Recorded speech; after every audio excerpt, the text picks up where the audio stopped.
where darkness meets devotion.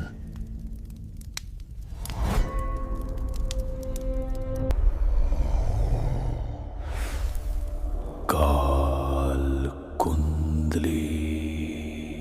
नमस्कार। आज हम एक ऐसी कहानी पर बात करने वाले हैं जो वाकई रोंगटे खड़े कर देती है। हाँ, ये कहानी हमें मिली है काल कुंडली एक शापित पुस्तक की तलाश नाम के स्रोत से।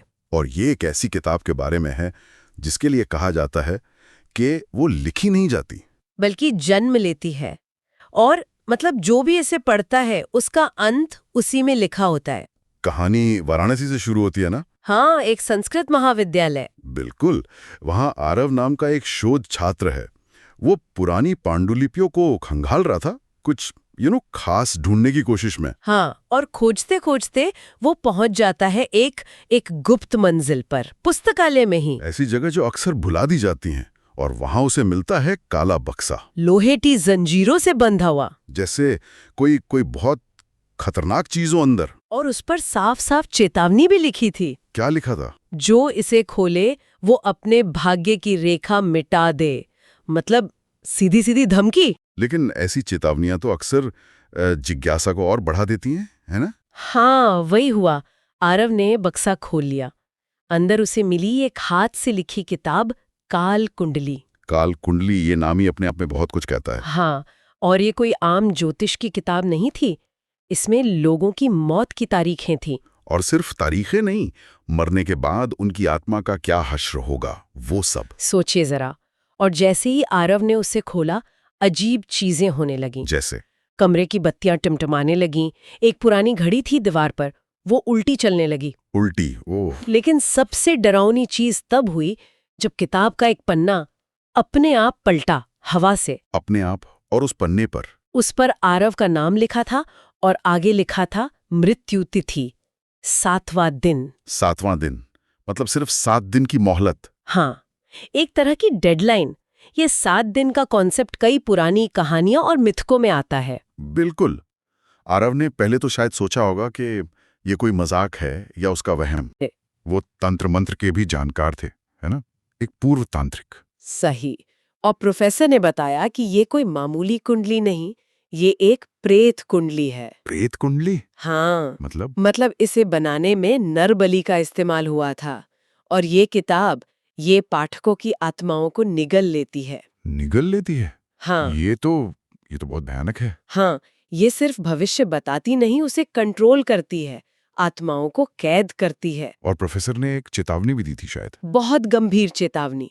उन्होंने कहा कि आरव का पहला साथी, जो भी उसके सबसे करीब होगा उस वक्त, वही इस श्राप का पहला शिकार बनेगा। और ये सच हुआ? हाँ, बिल्कुल सच हुआ। अगले ही दिन आरव का दोस्त कबीर, जिसने शायद लाइब्रेरी में उसकी मदद की थी, हाँ। वो अचानक स्ट्रोक से मर गया। ओह, तो भविष्यवाणी सच हो गई? था कि काल कुंडली में जितने नाम थे वो सब रहस्यमय तरीके से मरे थे। मतलब ये एक पैटर्न था? हाँ, और एक अजीब बात और पता चली। हर नया पाठक अनजाने में किसी पिछली आत्मा को आजाद तो कर देता है, लेकिन उसकी अपनी आत्मा किताब से जुड़ जाती है। मतलब मुक्ति के बदले कैद, एक भयानक अदला बदली। तो अब आरव पे सीधा असर होने लगा होगा? बिल्कुल। उसकी माँ को उसकी मौत के सपने आने लगे। खुद आरव को उसे अपनी परछाई में अपना मरा हुआ रूप दिखने लगा। अपनी परछाई में? ये कल्पना करना भी मुश्किल है। डर अब हकीकत बनता जा रहा था। बचने का सिर्फ एक ही रास्ता बताया गया। क्या? शव साधना। शव साधना, ये तो बहुत खतरनाक तांत्रिक क्रिया मानी जाती है। हाँ, शमशान में की जाने वाली बहुत जटिल और जोखिम भरी। मकसद था किताब के मंत्रों को उल्टा पढ़ना, ताकि श्राप पलट जाए, आत्माएं आजाद हो जाएं। हाँ, लेकिन ये साधना ये बहुत खतरनाक थी। आत्माएं सिर्फ शरीर पर नहीं, कर्मों पर भी कब्जा करने की कोशिश करती हैं। तो आरव की हालत बिगड़ने लगी? बहुत तेजी से। उसे फोन पर अपनी ही मौत की आवाज सुनाई देने लगी। आईने में खुद को जलता हुआ देखने लगा। ये तो मानसिक और शारीरिक दोनों तरह का टॉर्चर था। बिल्कुल। फिर आई छठी रात। आरव को एक सपना आया। सपने में क्या था? सपने में उसे बताया गया कि काल कुंडली ने उसे अपना अगला रक्षक चुन लिया है। रक्षक या अगला शिकार? कहना मुश्किल है, शायद दोनों। और फिर आया 7वां दिन। हाँ, सुबह हुई पर आरव का शरीर ठंडा पड़ा था, सांसें बंद।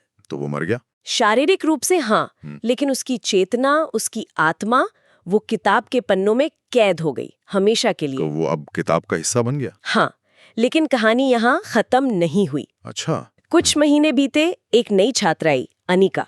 वो भी उसी पुस्तकालय में पहुंची। और उसे भी वही बक्सा मिल गया? हाँ, जाहिर है उसने भी चेतावनी को अनदेखा कर दिया। और जैसे ही उसने किताब खोली, पहले पन्ने पर एक ताजा लिखावट थी। क्या लिखा था? अनिका सेन, मृत्यु तिथि 7वां दिवस। और नीचे? नीचे हस्ताक्षर थे आरव शर्मा। ओह, तो चक्र फिर से शुरू हो गया। आरव अब खुद अगला लिखने वाला बन गया। हाँ, श्राप जारी रहा। ये कहानी सोचने पर मजबूर करती है कि ज्ञान की प्यास या रहस्यों को जानने की इच्छा, हाँ, वो हमें कहाँ तक ले जा सकती है? क्या कुछ दरवाजे हमेशा बंद ही रहने चाहिए? बिल्कुल। काल कुंडली का चक्र तो चल रहा है, पर सवाल ये है कि क्या ऐसी शक्ति कभी अच्छी हो सकती है, या ये हमेशा एक बोझ ही रहेगी जो एक से दूसरे को मिलता रहेगा, एक अंतहीन सिलसिला? शायद इसका जवाब किसी के पास नहीं है।